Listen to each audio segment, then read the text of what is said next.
Petra, an ancient and mysterious city of stone, concealed by the desert. Petra suddenly appears almost out of nowhere, and then it disappears very quickly. Petra in Jordan is famous for its extraordinary beauty. But very little is known about this vast metropolis or the civilization that built it. The biggest challenge with Petra is its scale. It's a huge city, and we haven't even begun to touch even 2% of it. But now, archaeologists are using the latest techniques to resurrect the lives of Petra's forgotten people. Who were they, and why did they disappear?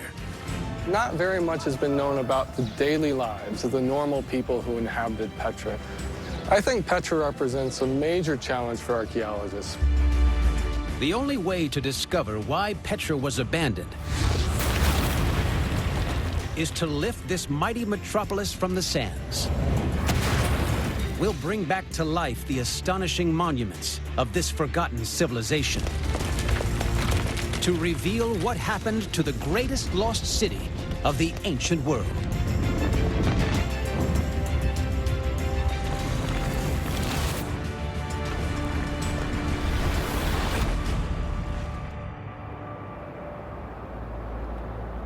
On the edge of the Arabian desert lie the ruins of a forgotten metropolis, Petra,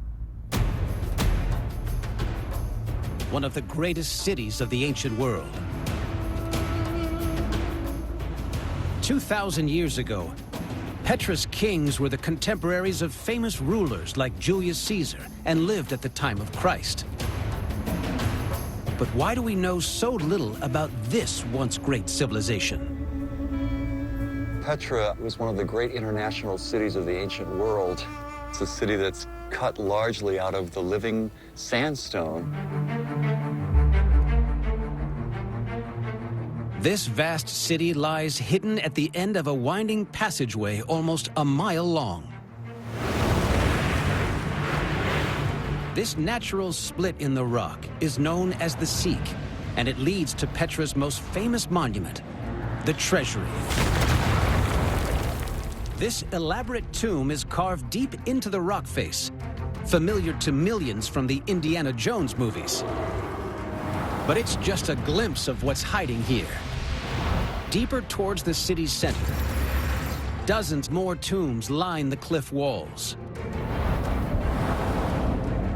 along with a theater for over 8,000 people.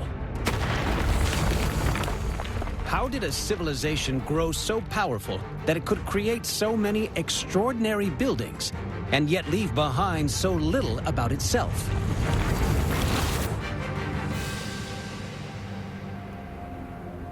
The first explorers to stumble across Petra discovered a city unlike anything they had ever seen. A labyrinth of strange caves and breathtaking architecture. It is the long-lost capital of an ancient nomadic people called the Nabateans. Archaeologist Glenn Corbett investigates why they created this unique city. Very, very little of this ancient city has actually been discovered, and so for the archaeologists, it represents a real challenge. Glenn's on his way to Petra's famous treasury. He thinks a clue to the city's origins lies with its puzzling architecture. This monument is covered with features from different cultures that should have nothing in common with each other.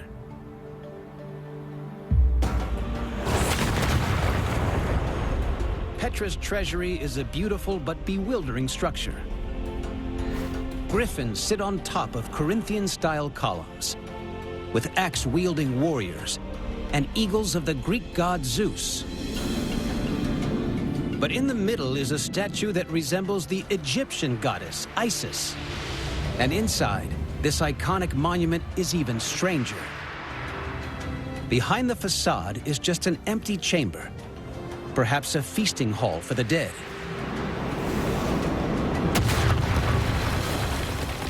And beneath it all, archaeologists have discovered the simple burial chamber of a rich and powerful family. So could the strange design of these monuments reveal why such a city was built?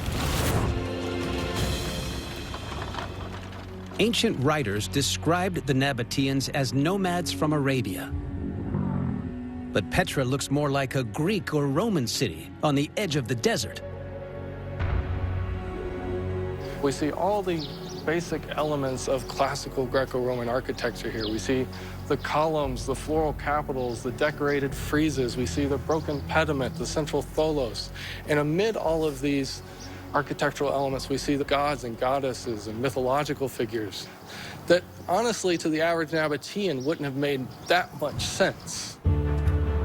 But Glenn believes there is a hidden meaning to Petra's monuments that reveals who the Nabateans were and why they built this city. And he thinks the answers lie buried in the city's center. The secretive Nabateans left almost no written records, but they did leave a vast archaeological treasure trove. صباحخير، كيف الحال؟ كيف الشغل اليوم؟ الحمد لله؟ الحمد لله. Today, American and Jordanian archaeologists are sifting through the huge heaps of sand that cover this city. So many things that we have come out of this dump. Pottery like this reveals that the Nabateans were rich and sophisticated. Very nice. This, for example, is a very, very nice piece of Nabatean painted pottery. Very fine, very thin, almost eggshell thin wares. Very characteristic of the Nabateans during their heyday. The sheer volume of material in Petra reveals that nearly 2,000 years ago, Nabatean society changed dramatically. These nomads decided to build a new kind of city, almost overnight. It's really unbelievable how much pottery we find at just any archaeological site, but especially large ancient cities like Petra. You can walk the surface of Petra and see thousands and thousands of sherds. So what drove Petra's nomads to become city slickers? Ancient writers say that the city lay on the world's greatest trade route, across the desert to the Mediterranean Sea. The Nabateans settled here to control this trade in incense, spices, and textiles, becoming extremely wealthy. They decided to pour their new money into creating incredible masterpieces. But they used ideas from Greece and Rome that flowed back into Petra. So did the Nabateans just abandon their old way of life? Glenn's pottery comes from a shrine called the Temple of the Winged Lions. Discoveries here reveal that it was dedicated to a powerful Nabatean goddess called Al-Uzza 2,000 years ago. This temple, as far as we know, was probably built when the city was really exploding with a massive building program. Glenn and his colleagues are still piecing together exactly what this sacred temple looked like. But they've discovered that it hides a secret. This temple may look Greek or Roman on the outside, like so many of Petra's buildings. But the layout of the central sanctuary is based on an ancient Arabian design. A lot of the decorative elements of the temple are actually much more common to Greek and Roman architecture. But at the same time, that's something of a veneer because the temple itself is very much a Nabatean spiritual house, is very much worshiping the supreme Nabatean goddess Al-Uzza. The Nabateans built a new kind of city that fused nomadic Arabian culture with new ideas coming in from Greece and Rome. Glenn thinks their kings were trying to announce their arrival on the world stage.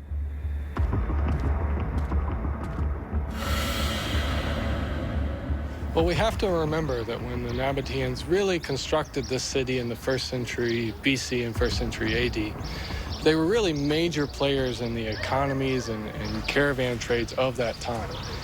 and definitely to make themselves major players on that international stage that included Herod and the Caesars and Antony and Cleopatra. They really had to present themselves as equal partners. Petra emerged from the desert as the symbol of a new, powerful civilization. But there's a mystery. How could a thriving metropolis survive in such an inhospitable place? Archaeologists think the answer lies with the desert's most precious commodity, water. Now, can new discoveries reveal how Petra's citizens transformed this dry and dusty world into an astonishing Garden of Eden?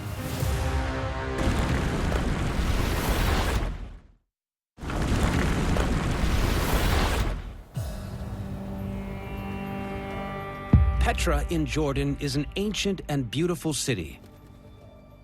In its heyday, it controlled one of the richest trade routes in the ancient world. But what allowed the city to survive on the edge of a desert? Archaeologist David Graff investigates how the Nabateans were masters of their environment. There was a population of at least 10 to 20,000 people living in the Petra region, and they had to be supplied with the necessities of life, but that's a lot of people.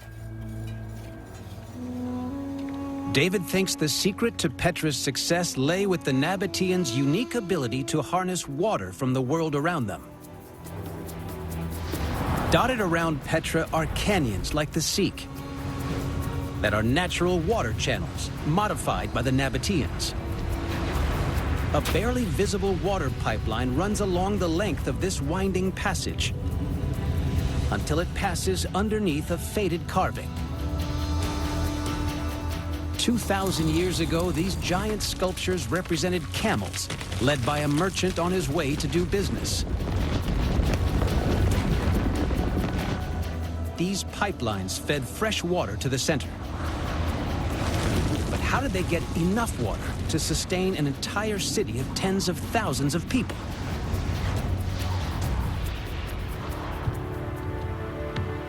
Six miles north of Petra is a rocky outcrop called Baja, where David leads a team digging for answers. Today, the land beneath it is bone dry. But even so far from the city center, archaeologists like Zayad al-Salamin find hints of an extensive water network. Rainfall was very limited, it was about 250 millimeters per year, and therefore they were able to collect every drop of water during this limited rainy season to be used throughout the year. The mysterious remains of pipelines and forgotten dams cover the ground at Baja. What were they for? Zayad comes across a clue, a cavity cut into the rock. But he doesn't think this is for storing water. It's even more surprising. A wine press. This is an advanced one. It consists of 3 major basins. First of all, grapes are placed in the central part of the press. Then it's pressed and squeezed by feet. The number of water pipes and wine presses suggests something remarkable was going on here. David's team investigates another strange feature that lies nearby. As they dig beside this rock, they uncover a wall. It looks like a storage depot, suggesting that Baja was producing a lot of wine. David thinks it's time to throw away our old notions about these resourceful people. The general assumption about the Nabateans is that they were nomads, didn't drink wine, and were not involved in agriculture. But we know that's not the case now. The discoveries at Baja prove that the Nabateans were able to harness so much water. They didn't just make wine. They had enough to plant and grow extensive vineyards here. What I find so ingenious about the Nabateans is they could take a desolate landscape and find little niches to develop for agriculture. So how did this water system work? The Nabateans created an impressive water network, channeling water to where it was needed from miles around. In the city center, they built a tunnel into the rock and dams to reroute the water flow. Engineers lined the Sikh passageway with clay pipes. The ends of the pipes were tapered to create a high-pressure supply. But across the kingdom, they created cisterns lined with hydraulic concrete to store the precious water underground. David thinks that this same technology extended far beyond the city center. Most places have a spring.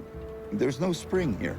The amazing thing is this is rainwater, and the rainwater is very minimal.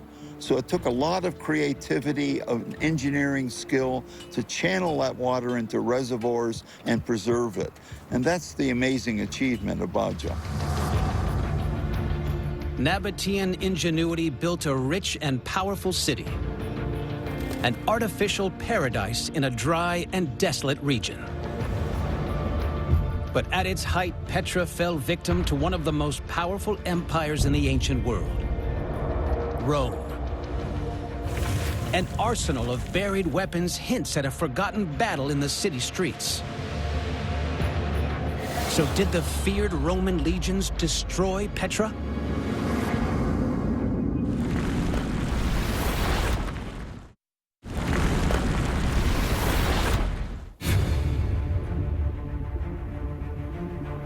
Nearly 2,000 years ago, the great superpower of the ancient world marched into Petra.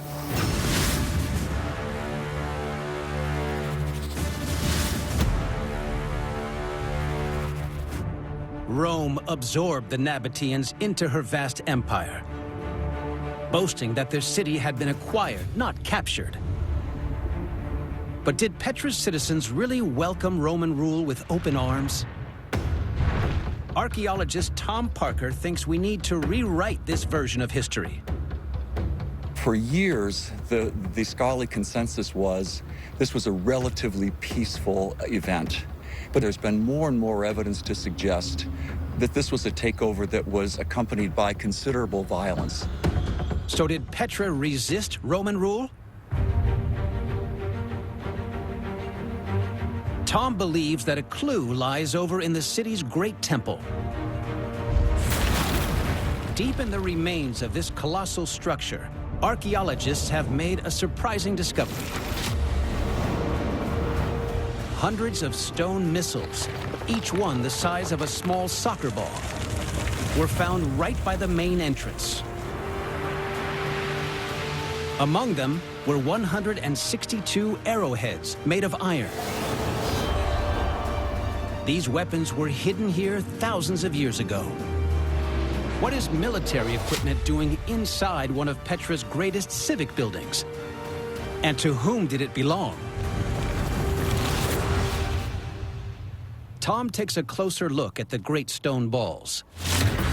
They're typical of the kind of weapons used by Roman soldiers. Behind me is a store of 100 rounded stone balls. They might have been hurled by catapults, or they might have been hurled by hand. There are no ancient records of a hostile Roman takeover, but Tom thinks they were certainly ready for war. We know that the Romans were prepared for very serious resistance because they had assembled massive forces from 3 different provinces. Even so, Tom's not so sure that these missiles really are Roman. We know a lot about the Roman army. It was very standardized, and we have a massive amounts of evidence from all corners of the empire. For the Nabatean army, in contrast, we know virtually nothing. Archaeologists think that most Nabatean soldiers probably fought either on foot with spears or as a cavalry and were expert archers. They built simple watchtowers to guard their city, carefully positioned to detect invaders early. By contrast, we know the Romans had advanced siege weapons, giant crossbows and catapults that could launch stone missiles over 1,000 feet. But before the Romans seized Petra, they and the Nabateans sometimes fought side by side against common enemies. So could the Nabateans have copied or stolen these weapons from Rome? Tom thinks that the missiles are Nabatean. The most likely scenario is that the Nabateans stockpiled weapons here. The balls were found in what appears to be a destruction layer. It looks like some of the doorways have been blocked off, and that's quite surprising to find in this context because this is not a military building of any kind. We're in the center of the city. The discovery of these stone balls hints at a desperate last stand at the entrance to the Great Temple. Tom imagines the Nabateans hurling them down onto the advancing Roman legionaries. The Romans were probably trying to come up the stairs, under fire, presumably. But they had a so-called formation called a testudo, a tortoise, where they could interlock their oblong shields over their heads. That might have well deflected some of these balls that were hurled at them, or arrows as well. But the fighting seems to have spread beyond the Great Temple. More buildings along the main street also show scars of a violent takeover. The areas that are most defensible are the elevated structures above the streets. The Nabateans might have fortified individual buildings within the city to try to hold out, and I think that the Great Temple is our best example of that so far. If there was such a savage fight in the streets of Petra, why did Roman writers ignore it? This was probably a fairly minor military affair from a Roman perspective. But from the Nabatean perspective, of course, this was a devastating blow. But in the end, of course, the odds were just too great against them. Rome's military machine toppled Petra's rulers. But did the arrival of the empire also spell disaster for the Nabatean way of life? Archaeologists search for clues beneath a mysterious ruin at the top of a remote ridge.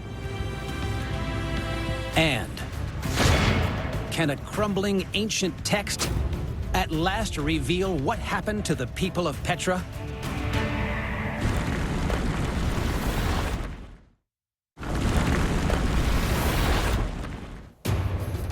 Nearly 2,000 years ago, the Roman Empire took over Petra.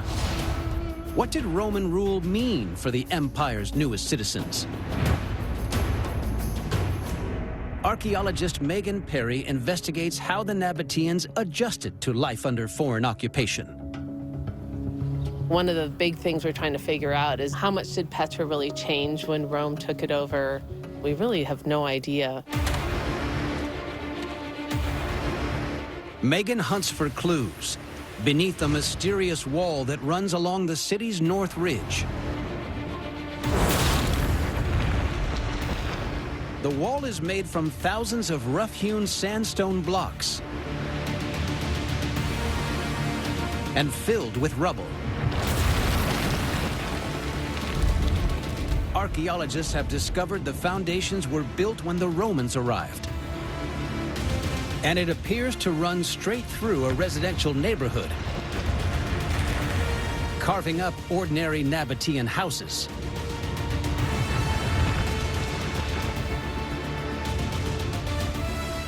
So what does the wall's strange construction tell us about life in Roman Petra?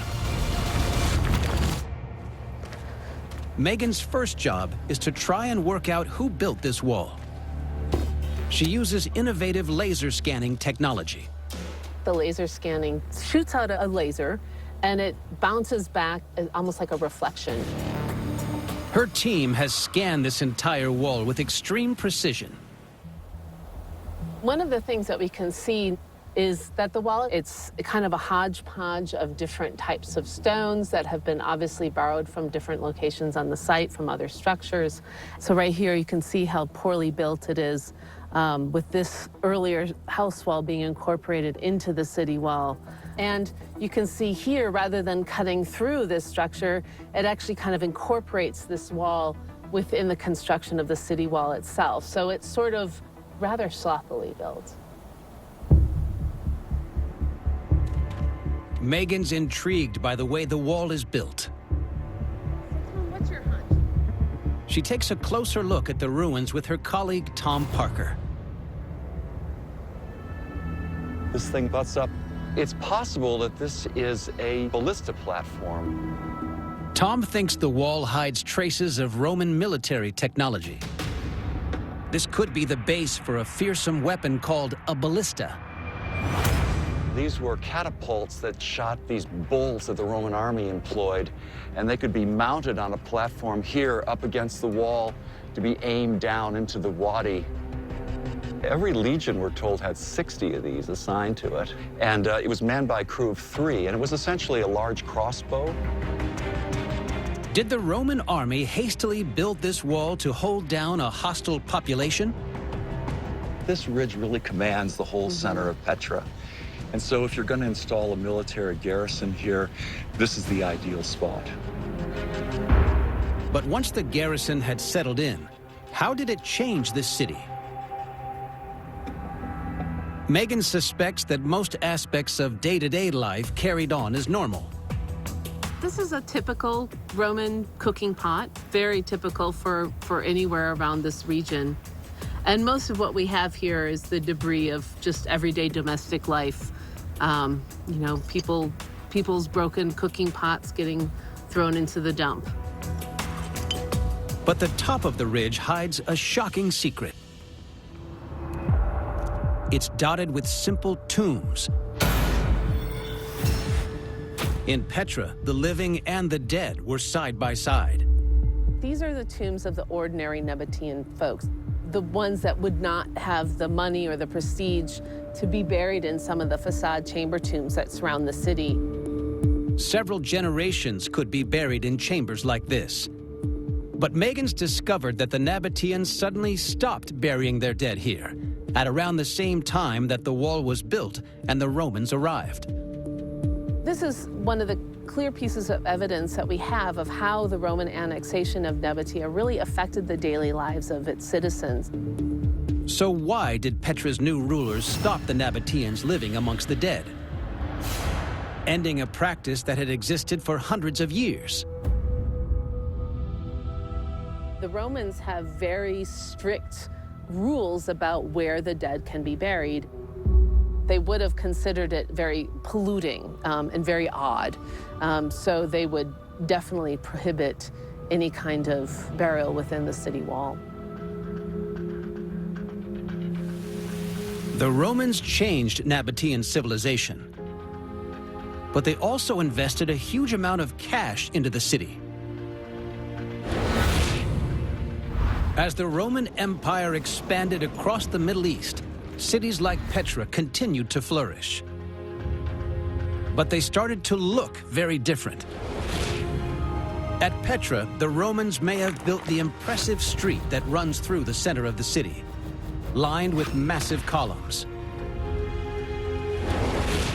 Next to the Great Temple, the Romans built public baths, the trademark of their civilization. Finally, the Romans built a triumphal arch over the entrance to the Sikh. The message to visitors was clear. Petra was still open for business, but Rome was here to stay. Petra and her people managed to adapt to life under Roman rule, and they continued to prosper as part of the empire. But for how long? Now, can new discoveries reveal the true glory of Petra's astonishing city center and the killer blow that brought it crashing down?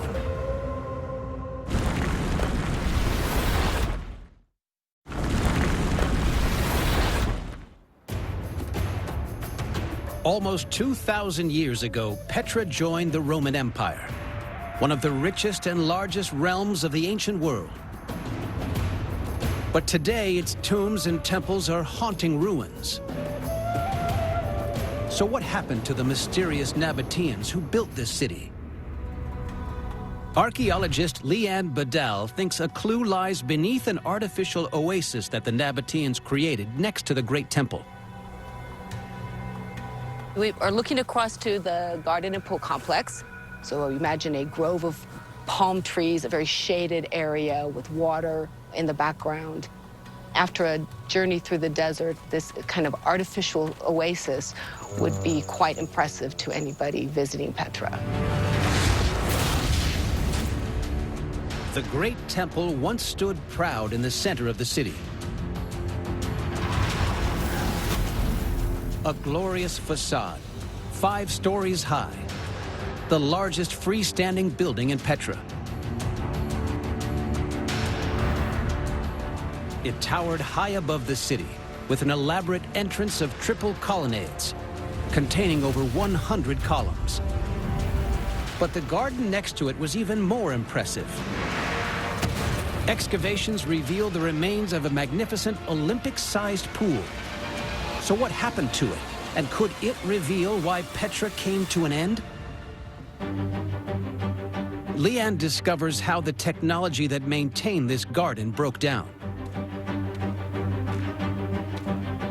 She thinks that this groove in the rock was once a chute or even a waterfall that supplied the pool with fresh water. But today, even her excavations are full of sand and silt that continues to build up. Everything here, all of this soil, is just filled this trench just since in the last couple of years. When we first started excavating in 2013, the silt was all the way up, about halfway up this cliff. You can see the white coloring, the change of the color of the sandstone. So all of this was a big slope of soil. And when we excavated, the trench went down another 2 or 3 meters. At some point, this pool was abandoned and left to fill with silt. Why? On the other side of the garden, Leanne spots the footprint of a devastating event. What we have here is the bedrock shelf for the promenade that went all the way around the pool. There must have been columns here. There must have been a nice colonnade, but there's nothing left of it. But we did find some fragments in the pool. Leanne thinks she knows what caused this damage. A massive earthquake that destroyed many grand buildings beyond repair in the year 363. These are some of the marble fragments that came out of the trench in the pool. And you can see they're just fragments, but some of them have a nice curved face, which tell us that they were from a circular feature like a column. And you can see, if you look at it wet, the great color of it. And you can't really reuse pieces like this and make another column. So did this disaster send Petra into decline? Leanne has discovered something strange. The pool started to dry up almost 150 years before the earthquake hit. We know that it began that early because there is more than a half meter of soil with many animal bones and pottery sherds that covered the bottom of the pool before the earthquake. The debris tells Leanne that Petra's citizens were either unwilling or unable to look after this garden. They stopped maintaining the pool, which tells us that even well before this earthquake, that there was a decline in the status of this site, the use of this site, if they were no longer bothering to even clean out all of the dirt and the trash. So why was no one bothering to maintain this pool? Although the earthquake destroyed much of the city center, Petra's troubles began 150 years earlier, soon after the Romans arrived. New roads shifted the trade routes towards other cities in the empire, meaning Petra was no longer the hub of commerce across the desert. The city started to dwindle. People continued to live here, but many of its ancient palaces and temples were never rebuilt. And the beautiful garden next to the great temple became a field used for growing crops.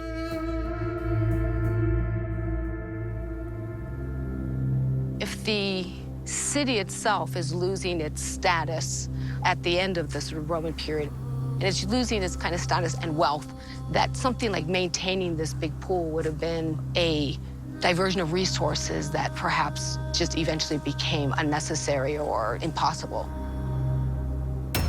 The loss of its trade routes hit Petra hard. But was this the end for the Nabateans and their great city? Now, can an extraordinary ancient text discovered in a lost church reveal what happened to the people of Petra?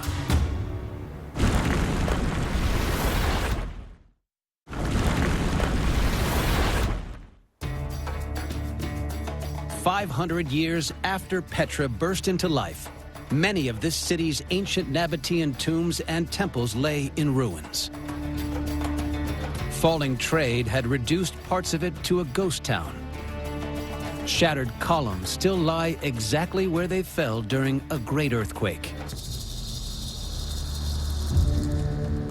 This should have been the beginning of the end for Petra. But archaeologist Barbara Porter discovers how its citizens were more resilient than anyone ever imagined.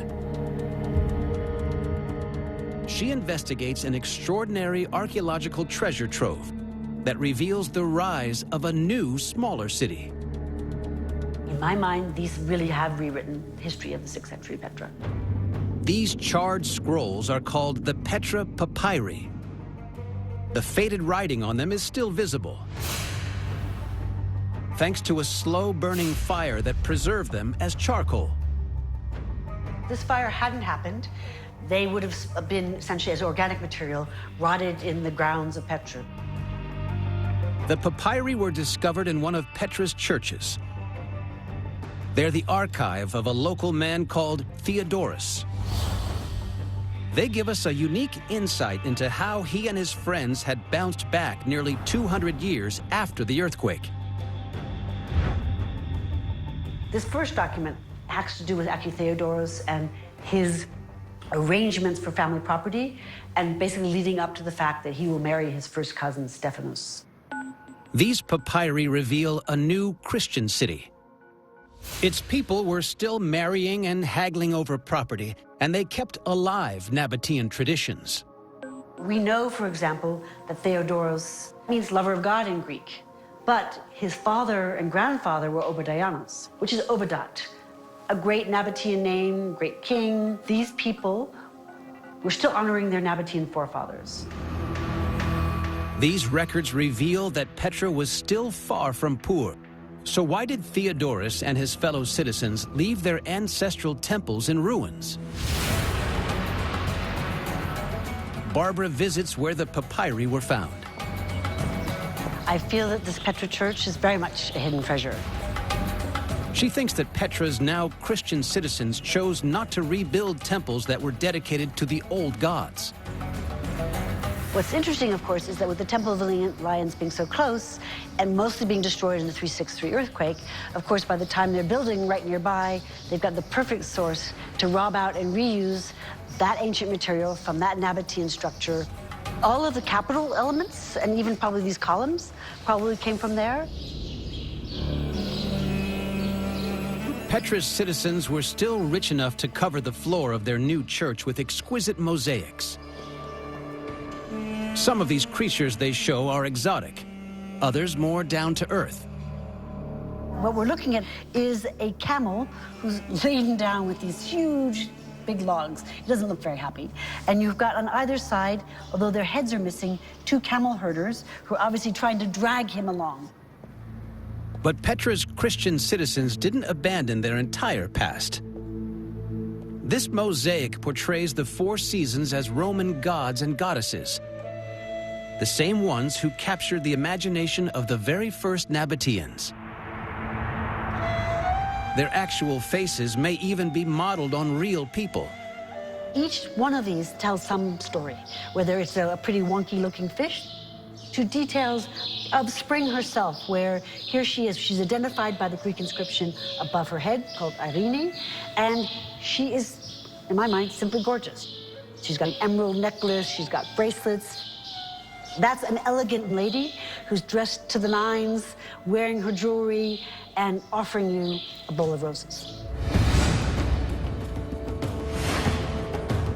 Archaeologists will continue to investigate the lives of Petra's ordinary citizens to discover exactly when they abandoned this smaller city.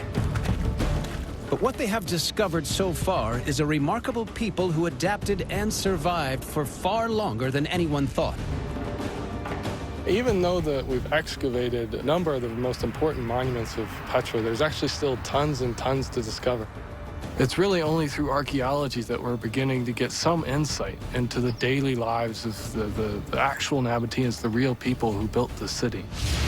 The Nabateans had their own kings, their own coinage, their own laws, their own administration, and their own culture, and a quite brilliant one at that. The true history of Petra's extraordinary people is only now starting to be uncovered.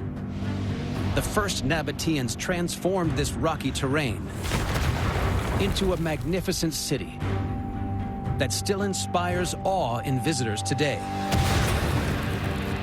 Their ingenuity allowed them to build a man-made oasis on the edge of the desert.